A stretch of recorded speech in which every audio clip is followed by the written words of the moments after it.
Voilà, de l'épandage à la santé, il n'y a qu'un pas. C'est aujourd'hui la journée de prévention des troubles musculo-squelettiques, la première maladie professionnelle en Martinique. Et pour ce, nous recevons une correspondante de ces maladies à la Sécurité sociale. Bonjour. Bonjour. Alors, quelles sont-elles déjà ces maladies? Nous attendons toujours le sujet, donc nous allons commencer donc avec vous. Décrivez-nous un petit peu ce qu'elles représentent. Donc les troubles musculo-squelettiques qu'on appelle plus couramment donc les TMS, donc sont des maladies professionnelles donc qui se caractérisent par des douleurs au niveau des articulations, des muscles, des tendons. Donc ces troubles peuvent affecter donc les membres supérieurs, donc le poignet, le coude, l'épaule, les mains. Voilà, également les membres inférieurs, le genou et les chevilles. Voilà, et justement, un contrôleur a constaté ce type de mots dans les entreprises. Je vous propose de découvrir ce sujet, signé Stéphanie Octavia et Marc Valls.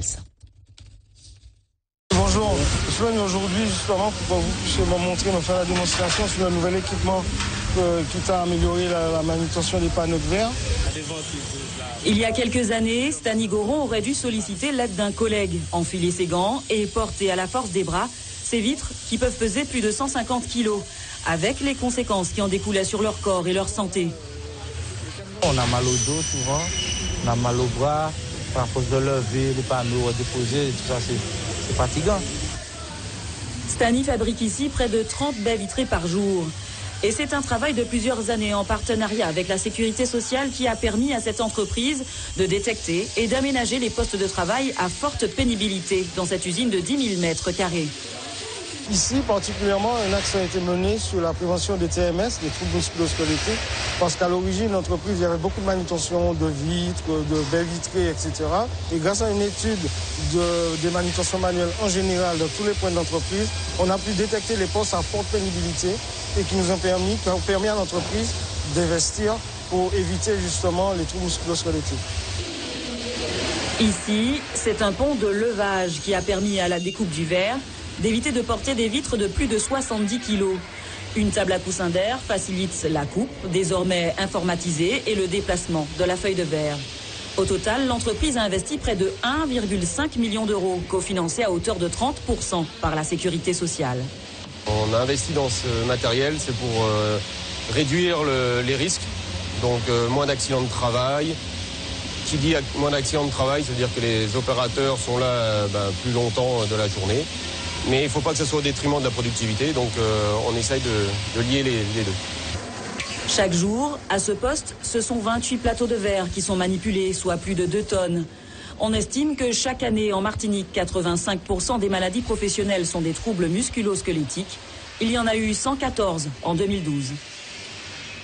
Et pour aller un petit peu plus au fond de ce sujet, je vous le disais, nous recevons ce midi Régine Nazaire, contrôleur sécurité et correspondante des actions TMS à la direction des risques professionnels. Vous êtes donc avec nous pour parler de toutes les actions qui seront mises en place par la Sécurité sociale. Est-ce que ces troubles n'apparaissent uniquement que dans des secteurs d'activité où le physique est particulièrement sollicité ?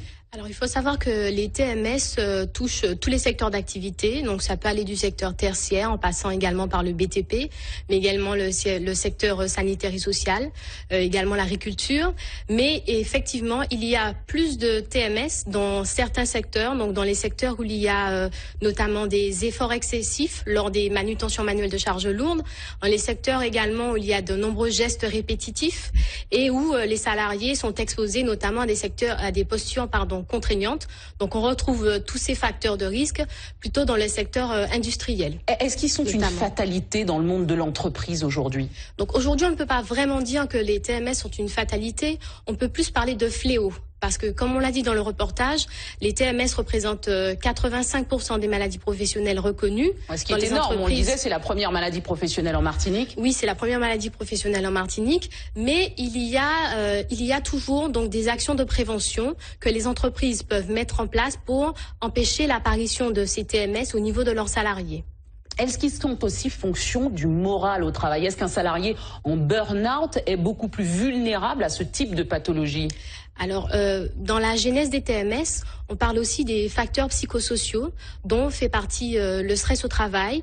Donc, c'est vrai que lorsqu'un salarié sera insatisfait de ses conditions de travail, aura une perception négative de son travail ou encore se sentira stressé, il aura tendance à développer des TMS plus qu'un autre salarié. Mais il y a d'autres facteurs aussi personnels qui peuvent rentrer en jeu. Non, mais il y a une question quand même qui est très importante aujourd'hui, et c'est ce pourquoi nous vous avons invité, les solutions justement pour éviter ce type de pathologie au travail. Donc pour éviter d'avoir une apparition des TMS dans le monde du travail, il faut que les entreprises martiniquaises en fait se mobilisent autour de cette problématique.